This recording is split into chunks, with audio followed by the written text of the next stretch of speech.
everyone, and happy hump day. Welcome to Step by Step Transformations. I pray all is well in your respective worlds and that you are having a wonderful and blessed week. Oh, mid-September, almost end of the month, actually. What's today, the 23rd? So we have one more week. Time. It's flying by. But anywho, I just pray that all is going well with you, that you are counting your blessings, and that you are thankful for everything that you have.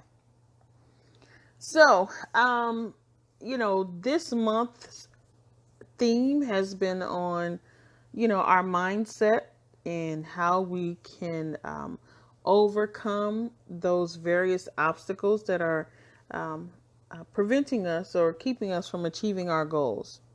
So this week, we're focusing on self-discipline.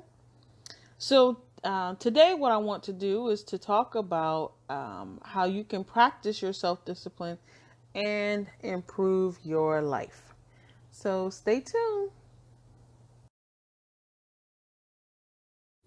Hey, so before we dive right in, allow me to introduce myself. My name is Natalie and I'm a Christian life coach.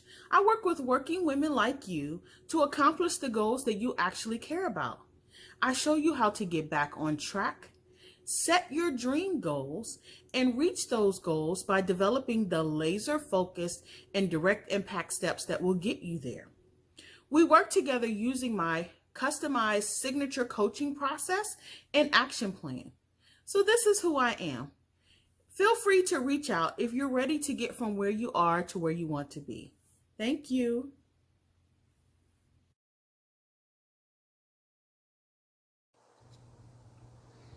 Okay, so welcome back. So we'll go ahead and get started with practicing your self-discipline and improving your life. So building your self-discipline can be hard. However, it's deeply rewarding. To illustrate this, here are several areas where applying more self-discipline will improve your health, well-being, and happiness. And please, these are just some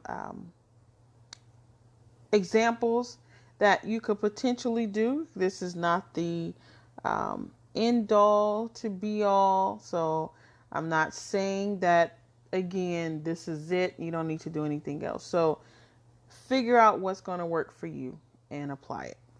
All right. So let's first look at eating well. The old cliche is true. We are what we eat. By improving your diet, you can help prevent major diseases including obesity, diabetes, cardiovascular disease, and several kinds of cancer. You will also have more energy and improved moods. A great place to start is by assessing how close your current diet is to the United States Department of Agriculture's My Plate recommendations for healthy eating. Or, there are other sources out there available to you. Just Google. Just Google. So, how do you get started?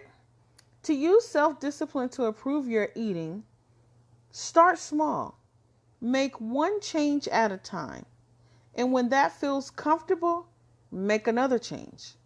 So here are a few ideas that you can start with.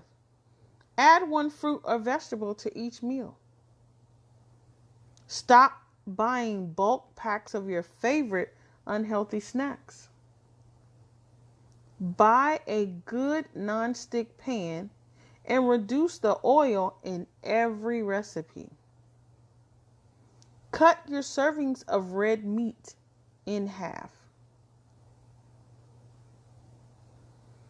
Pick breads and cereals made with 100% whole grains instead of ones made with white flour.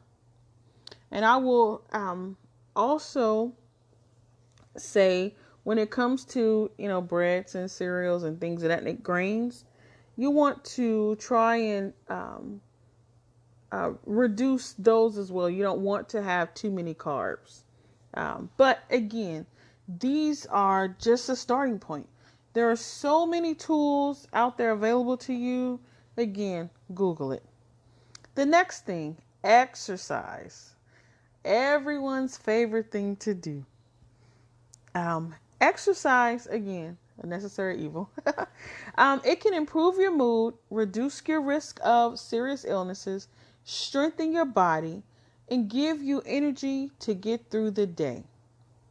Exercise is even a fountain of youth. Under a microscope, the cells of regular exercisers look younger than the cells of sedentary people. Even though regular exercise is the closest thing we have to a magic cure-all, less than 20% of Americans get the recommended amount of exercise in a day. Guidelines suggest that adults should get at least 150 minutes of brisk movement, such as walking or riding a bike, each week. Beginning or increasing an exercise program will make you feel better, look better, and even think better too.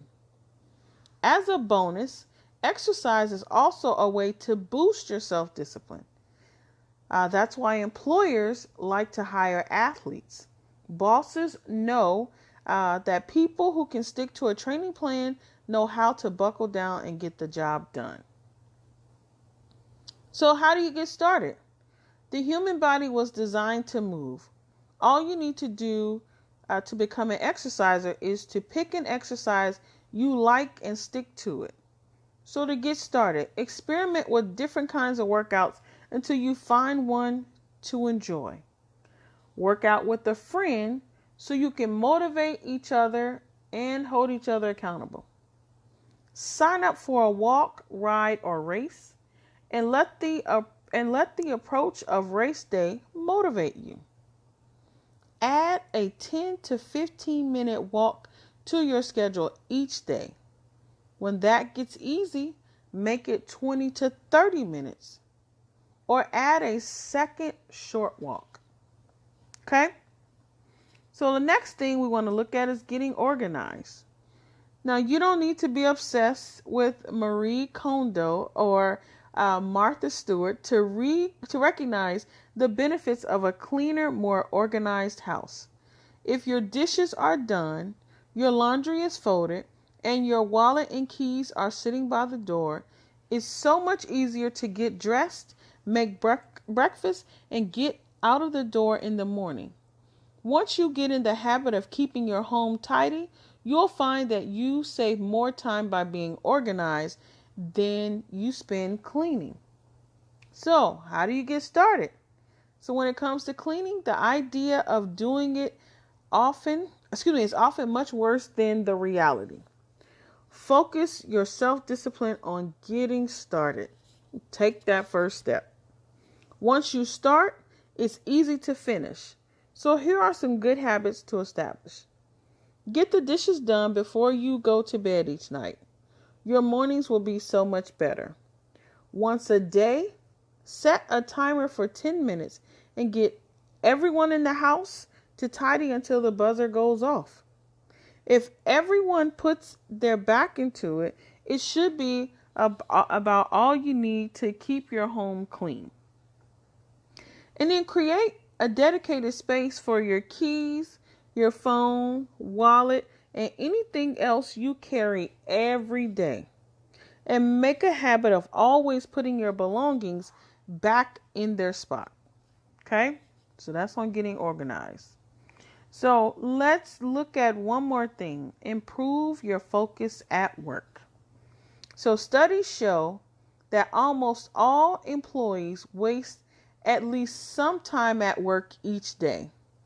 The amount of time wasted varies, with some employees wasting just a few minutes, while the worst offenders can waste 3 hours or more.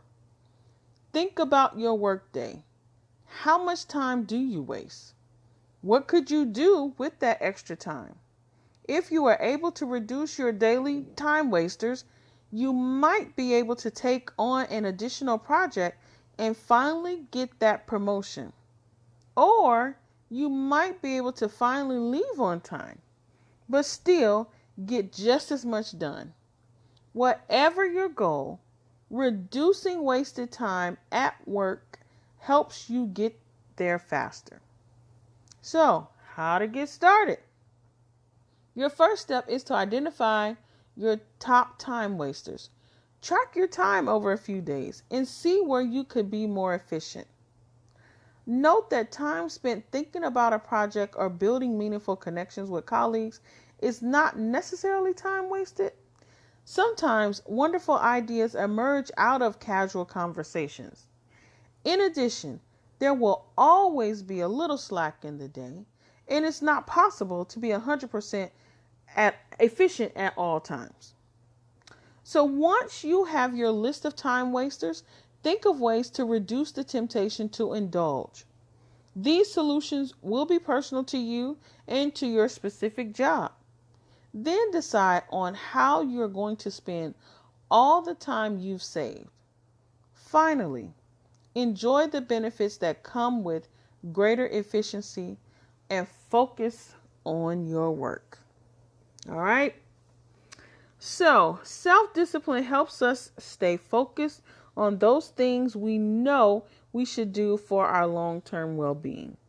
Whenever someone completes a marathon, earns a graduate degree, balances 3 jobs and childcare, or carefully manages a budget so that the month and the money end at the same time, they've used at least some self-discipline to get there. By cultivating your self-discipline, you can improve your health, fitness, career performance, and even happiness. Fortunately, self-discipline is available to all. All you need to start improving this important quality is the will to do so. It may not be easy to start with, but the more you practice the art of self-discipline, the more you will benefit. So, again, I cannot stress enough the theme of practice. We have to continue to practice every day in order to master or achieve those goals that we want to, that we've set. So, I'd like to, challenge you to reach out to me and set up a discovery call. So we can talk about ways that you can, develop self-discipline if that's something that you're lacking in particular areas of your life.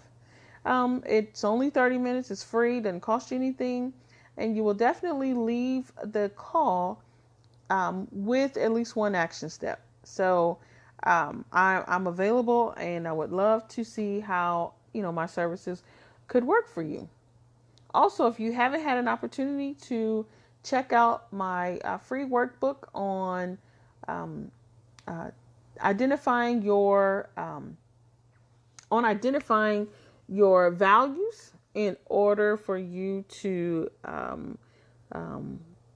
create those goals, because your values are the foundations for your goals, I encourage you also check the link in the description box, and it will take you right over to the page where you can download that workbook and you can get started instantly. So again, I hope you have enjoyed this week's topic on self-discipline, and I have one more week in this month of working with mindset, and we're going to be looking at living with intention on next week. So, you want to stay tuned. If you haven't already liked, followed, or subscribed to the page, make sure to do so. So that way you will get notifications when new episodes are uploaded. All right. Well, thank you so much for your time. And until next time, take care and God bless.